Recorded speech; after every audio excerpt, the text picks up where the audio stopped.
Premier Ford, thank you for joining us here in Ottawa. It's fantastic to see you again and your team. You know, we are all united, and certainly the Premier and I, we're united in our shared mission to build. And for example, during Premier Ford's time as chair of the Council of the Federation, he and I worked closely together to reduce interprovincial trade barriers and to create the conditions to get Canada and Ontario building again. And today what we're doing is transforming how we can build Ontario strong. Nous voulons avant tout réaliser de grands projets d'infrastructure qui vont permettre de renforcer nos industries au pays, de diversifier nos partenariats commerciaux et de créer des milliers de nouvelles carrières pour les gens de l'Ontario. For too long, the construction of major infrastructure has been stalled by arduous, inefficient approval processes. Uncertainty, red tape, duplicative and complicated reviews have curbed investment. There's many examples of this. One study shows that regulatory requirements in Canada have increased by 40%, 40%, over the course of the past 2 decades, suppressing business investment growth by nearly 10%. We need to turn that around. We need to turn that around to create high-paying jobs today and better futures for our kids tomorrow. Le Canada a toujours été une nation fière des bâtisseurs. Nous avions l'habitude de construire des grandes choses dans ce pays et nous les construisions rapidement. Il est temps de s'y remettre et d'aller de l'avant. Et pour cela, nous devons d'abord nous débarrasser de ce qui nous freine. So today, Canada and Ontario are signing a cooperation agreement on environmental and impact assessment. This agreement will speed up project approval timelines by introducing a new one project, one review approach. And under the agreement, Canada and Ontario will have a streamlined and flexible assessment process that will make approvals more efficient, delivering major projects faster while maintaining both federal and provincial standards. By working together, we will work with the same information, we will have the same timelines, and we will respect each other's jurisdictions. So, for example, if a project is primarily regulated by Ontario, the federal government will rely on the provincial environmental assessment. Of course, if a project falls under federal jurisdiction, the federal process will take precedence. And when, as is the case often, there are shared responsibilities, we'll pool resources, we'll align timelines, including through a harmonized process. In all cases, Ontario and the federal governments will maintain their standards and take their responsibilities for final approval decisions. So by aligning our approaches, we reduce duplication in the assessment phase and get projects built faster. By working together, we'll be providing greater certainty to builders so we can turbocharge the construction of the infrastructure Ontario and Canada needs to build our economy strong. C'est le troisième accord sur les évaluations d'impact que le Canada conclut avec une province, après ceux établis avec la Colombie-Britannique et le Nouveau-Brunswick. Nous travaillons avec d'autres provinces, y compris l'île de Prince-Édouard et le Manitoba, dans le même but. Et notre objectif est de conclure des attentes dans chaque province. Canada's new government is building our economy. And it's not just what we build, but it's also how we build. We're building in solidarity with workers, creating good union jobs from the skilled trades to the STEM. We're building sustainably, reducing emissions while boosting competitiveness and affordability. We're building inclusively, in full partnership with First Nations, Inuit, and Métis. For example, under this agreement, the federal government reaffirms its commitment to uphold UNDRIP, and we're putting this into action by providing further funding for Indigenous peoples to participate in the associated assessment processes. We're also building Canadian, with Canadian workers, Canadian steel, Canadian aluminum, Canadian lumber. Mardi, notre nouvelle politique achetée canadienne est entrée en vigueur. Le gouvernement privilégiera de l'utilisation de l'acier, de l'aluminium et de bois d'œuvre canadiens dans des grands projets fédéraux de construction et de défense. Le gouvernement va aussi privilégier les entreprises canadiennes qui ont une vraie présence au Canada, les entreprises qui investissent ici, qui emploient des Canadiens et des Canadiennes et qui contribuent à l'économie locale. We are building in partnership with provinces and territories. We've referred multiple projects across Canada to the new Major Projects Office, including, importantly, the Darlington new nuclear project in Bowmanville, Ontario, a project that will drive $500 million annually into the province's nuclear supply chain and will position Ontario and Canada as global leaders in the deployment of small modular reactors. 18,000 workers will be involved in the construction of Bowmanville, Darlington.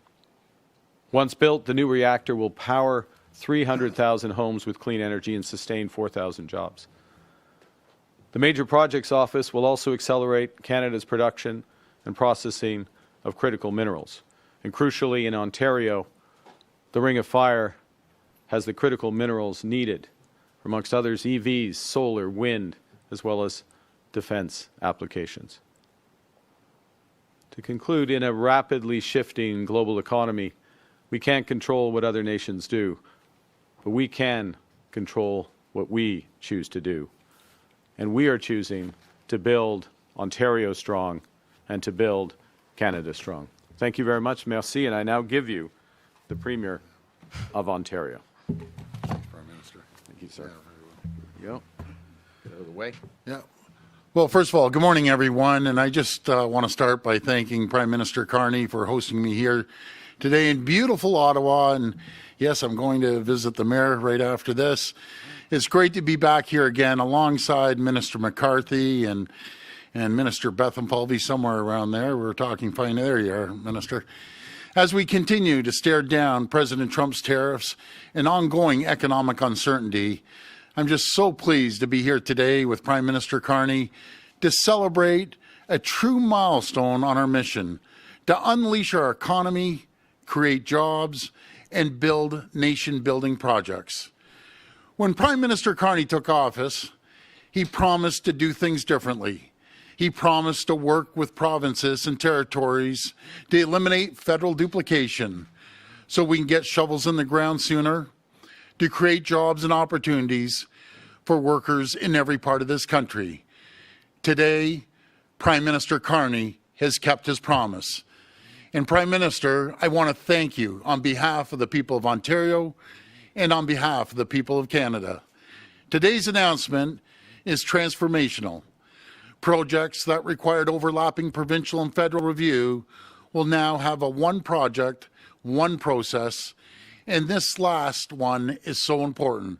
A one decision framework bringing certainty to investors and project proponents. It's time for Canada to build big things again, and nowhere will the impact of this deal will be felt more immediately than in the development of the Ring of Fire. Our agreement is the next step in our government's extensive work and partnerships with First Nations and Northern communities to unlock Ontario's vast critical mineral reserve in the Ring of Fire, which will add $22 billion to our economy and create 70,000 new good-paying jobs. Before today, we've signed historic agreements with Arrowland First Nation, Martin Fall First Nation, Webequie First Nation, who are ready to build. Today's agreement is the last step in our plan to get shovels in the ground this June. As soon as the ground thaws, 3 whole years ahead of schedule. And the impact of today's agreement will be felt far beyond the Ring of Fire, speeding up approvals for roads, highways, bridges, and mines in every region of Ontario. It's a time when President Trump is taking direct aim at our economy Every second counts. We need to move at speeds we've never seen before to build a more competitive, more resilient, and self-reliant economy. Together, we're creating new opportunities for Canadian workers in every part of the country. As Premier, I've had the privilege to sign agreements, cut red tape, and tear down the barriers to trade with nearly every Canadian province and territory, unlocking $200 billion in growth. And I'm proud to be standing beside Prime Minister Carney today for our biggest accomplishment to date. Friends, we're always stronger when we work together, and together we're going to build great things and keep the true north strong and free. Thank you, and may God bless the people of Ontario. Thank you so much. Thank you, Premier. Thank you, Prime Minister. We'll now begin the questions. On va maintenant passer à la période de questions. First question, Olivia. Prime Minister Mark Carney, what do you think of the series of conditions that the U.S. trade rep says Canada has to meet in order to extend CUSMA, including bolstering market access to U.S. dairy and addressing the provincial bans on U.S. alcohol? Does this make you feel more encouraged or discouraged about reaching an agreement with U.S. President Donald Trump? And Premier Ford, if you could weigh in afterwards, please. Well, I'll put this in the context. These are a subset of issues of a much bigger discussion.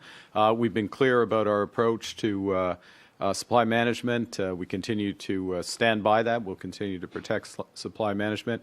And we continue to see tremendous benefits, first and foremost for Canada, but very much for the United States, of pooling resources where possible in the auto sector, in the steel sector, in the aluminum sector, in the lumber for forest products. And we will enter those discussions on the review of CUSMA in that spirit. The President and I had a long conversation with President Sheinbaum about this a little under 2 weeks ago, which set out the broad parameters for the review of CUSMA. We'll work closely together with the Government of Ontario, other provinces that are affected by potential adjustments there. And we will always pursue an agreement that is in the interest of Canadian workers, Canadian families, and we'll only sign an agreement that's consistent with that. And I'll give the Premier an opportunity to speak. En français, c'est une les cotations de M. Greer sont quelques exemples des enjeux dans les négociations. Et le gouvernement du Canada et moi-même, nous sommes constants. On va protéger la gestion de l'offre, par exemple.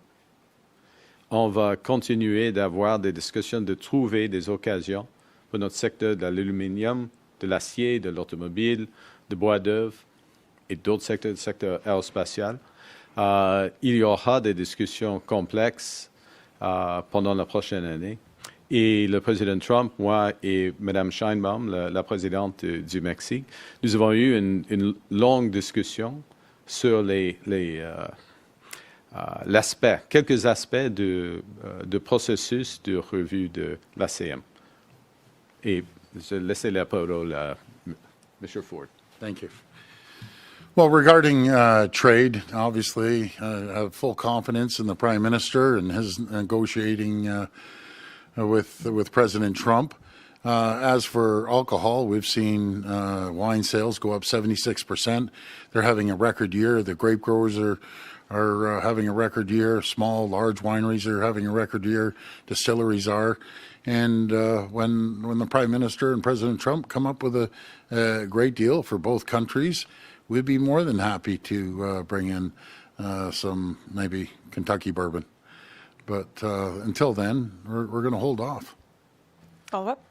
Prime Minister Carney, what is on our list to strengthen CUSMA? Do we have any conditions besides lifting sectoral tariffs? Well, we have, I would say several things. One, we see value in truly pursuing integration in our auto sector, building the next generation in the auto sector. We see value in the aerospace sector.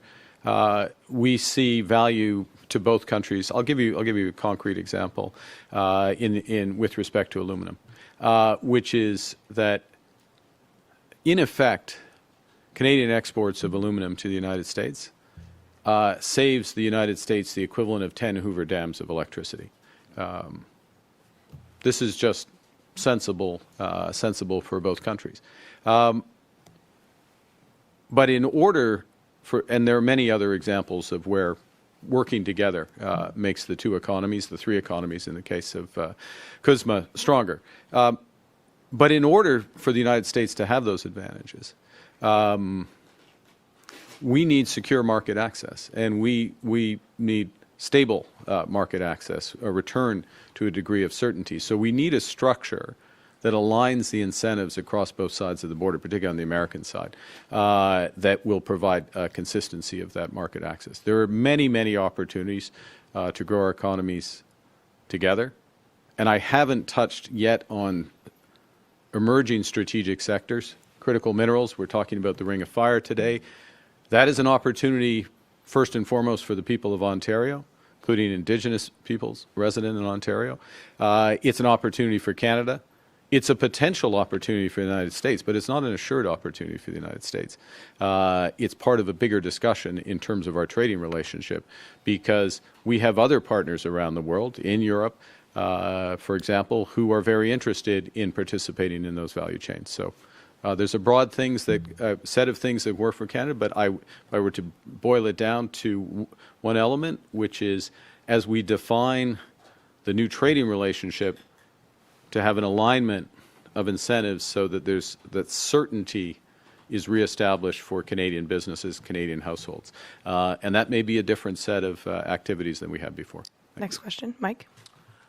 Prime Minister Mike Lecouteur with CTV News. I wanted to ask you something, just to be clear, based on a number of interviews you've done recently. Is it your view that if Premier Ford had not launched that ad in the United States, that sectoral tariffs would be lower right now? It was the case that we were close to an agreement. We didn't get that agreement. The terms of that agreement, from our perspective, are still on the table. The U.S. has not picked up that part of the negotiation. An agreement that would benefit, first and foremost, Canadian workers in steel, aluminum, in energy, some other sectors, but would also benefit the United States tremendously. My judgment is that is now going to roll into the broader CUSMA negotiations. So we're unlikely, given the time horizons coming together, to have a sectoral agreement, although if the United States wants to come back on that in those areas, we're always ready there. We're very ready. And I'll make one other point, head back. We are very ready on forest products to strike an agreement. And the United States has affordability challenges, including in the housing sector and the forest products sector, and we can make an immediate difference to affordability in the United States, to the benefit, yes, of Canadian workers, but also to American consumers. Follow up.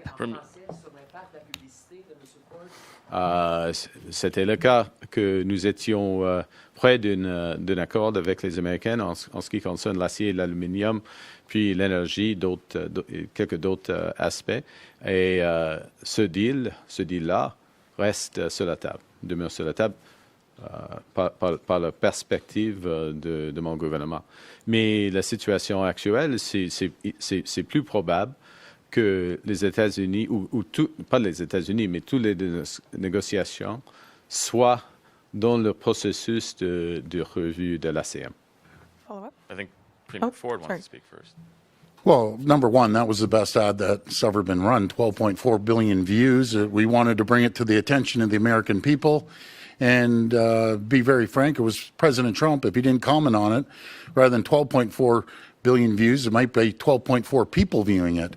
But in saying that, our intention was to bring it to the attention of the American people through the greatest president that ever lived. That was Ronald Reagan. Protectionism does not work. We're their number one customer. They're our number one customer. We need to work together. We need to put that AmCan fortress together, and we're going to be stronger. It's as simple as that. President Trump came out the first day and said, if I was Canada, I'd run the ad too. And the little bird whispered in his ear, and the next day things changed. You know something? I'm in a very different position than Prime Minister. I respect the Prime Minister. He has to sit in front of President Trump. It's easy for me to sit back and say that, and it's a lot more difficult when you're the front line guy that's negotiating with him. That's how I feel. We did it at a fraction of a cost, and my goodness, it got people's attention. Simple as that. So it was a great ad. Just to Follow-up. follow up, Premier, since you're there, I mean, Prime Minister Carney kind of made a face when you said it was the greatest ad ever. It was. I'll maybe get him to weigh on that as well. But by not backing down, are you putting your own interests ahead of people in the sector? In what sector? I believe you just can't roll. You can't. I'm in a different position. I'm not speaking for the Prime Minister. I'm speaking for the people of Ontario. We're getting hit the most out of any single province in this entire country. He's attacking our steel industry, attacking our automotive sector, attacking our manufacturing, our pharmaceutical, our life sciences. I'm not going to sit back and roll over and not fight back. To protect the people and their jobs of Ontario. It's as simple as that. That's my job, to protect the people of Ontario. I'm going to continue fighting to make sure we get a fair deal with the U.S. I can tell you one thing. I talked to God. I'm going down to sign a deal with the governor of New York tomorrow. I can tell you, I talk to governors almost every week, almost every single day, a senator or a congressperson, Republican or Democrat. Even Republicans say they don't agree with the deal. But they're too scared, except 4 of them that crossed the floor to vote with the Democrats about 3 or 4 weeks ago.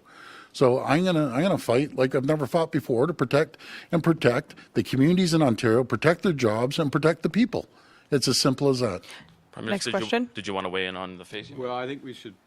Next question. Non, parce qu'il y a des autres personnes et pas. Next question, Mackenzie.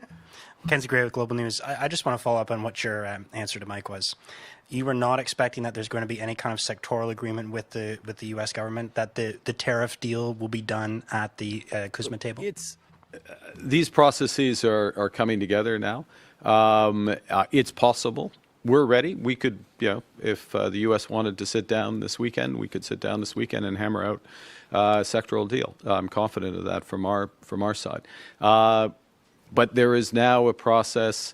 The U.S. is doing consultations for what they call USMCA, we call CUSMA, and they'll finish those, and then that will roll into this review process. Let me make one general point I'm going to hand back, which is part of fighting for the jobs here in Ontario, fighting for the jobs across Canada, is doing things like today's announcement. This is good under any circumstance because it's going to build big things faster. It's going to create more opportunities. It's going to create better futures. But it also puts us in a stronger position, in those negotiations. We have lots to do. We're ready to sit down on the weekend, negotiate any weekend, any time, but we're also busy. We're busy building Ontario. We're busy building Canada. And we're going to build it faster. Follow up. During the election, on multiple occasions, you said that supply management will never be on the table in negotiations with Donald Trump. Is that still your position? And Premier, on that point, are you concerned that saving supply management would mean that sectors like the auto sector would be more negatively impacted in trade negotiations? C'est jamais la gestion de l'offre, c'est jamais sur la table. Ça reste la même position. Not on the table. There's we have discussions. There's a negotiation. Each side has a set of issues. They put those issues on the table. They're measured in the dozens of issues. The U.S. has 54 issues with Mexico, for example. So when they're referenced, you have to put that in the context, and we'll always look for ways to benefit our workers, our families, as part of a broader agreement. Like I'm unwavering. I support our farmers. I support supply management. And the ironic thing is they're targeting our dairy. They didn't even hit their own quota. So if they can't even meet their own quota, there's no tariff, right? Or no charge. But I'm unwavering in support of our poultry farmers, our dairy farmers, and egg farmers.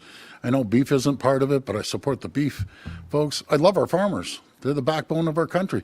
And you talk about auto, the food and agricultural sector is much larger in Ontario than the automotive sector. But our automotive workers need to eat, so they tie in. Thank you. We'll have time for one last question. Marco? Hey, Marco Vigliati, iPolitics. Mr. Prime Minister, are you comfortable substituting Ontario's environmental assessment process for projects that may land in a special economic zone under the legislation the Premier passed, even though that might mean proponents can bypass certain environmental protections, including in areas like the Ring of Fire? Well, to be clear, we have the federal government's responsibilities in environmental protection. For example, in fish habitation, migratory birds, other areas, we retain these responsibilities. They're and we discharge these responsibilities, including through this agreement. So in areas where, and this is part of the issue. So let's take a big step back, and then I'll get more specific.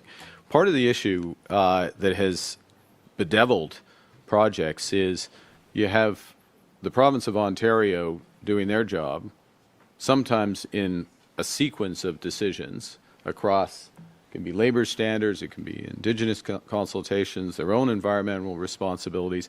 The federal government over here doing our job, but again in sequence, nothing lined up, same information or very similar information being provided to different sets of people, and next thing you know, it's 8 or 10 years. So the first thing that this does is it gets everybody effectively in the same room, Ontario and the federal government. We know what our responsibilities are. We have one ask to the project proponent in terms of information. We have a common timeline.